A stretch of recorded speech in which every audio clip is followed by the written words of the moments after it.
এত সুন্দর একটা মেয়ে, দাঁড়াও, তোমার বাড়ি কোথায়? ঠিক আছে, চলো তোমার বাড়িতে যাব। দাঁড়ান, আমি বলছি, আপনার মেয়েকে আমার খুব পছন্দ হয়েছে। কিন্তু ও তো হ্যাঁ, আমি সবই জানি, ও বোবা, কথা বলতে পারে না, তবু ওকে আমার ভালো লেগেছে, আমি ওকে বিয়ে করতে চাই। ঠিক আছে, আমার বোবা মেয়ের সাথেই তোমাকে বিয়ে দেবো, তোমার বাবা আমাকে নিয়ে এসো। ঠিক আছে।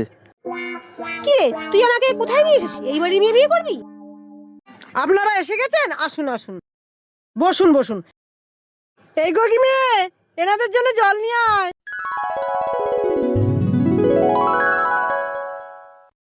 ঠিক আছে, আমার ছেলের যখন আপনার মেয়েকে পছন্দ, আমারও পছন্দ হয়েছে, ওদের দুজনকে বিয়ে দিতে চাই। আপনি একটা ভালো দিনক্ষণ দেখুন। ঠিক আছে, আগামীকাল শুভ লগ্নে বিয়ে হবে। ঠিক আছে, উঠি তাহলে। কি এত সুন্দর ছেলে আমার গগি দিদিকে বিয়ে হবে? আমি থাকতে সেটা কখনোই হতে দেবো না। ওকে মেরে আমি ওর জায়গায় বসবো। আরে চোখ তুলে দেখো।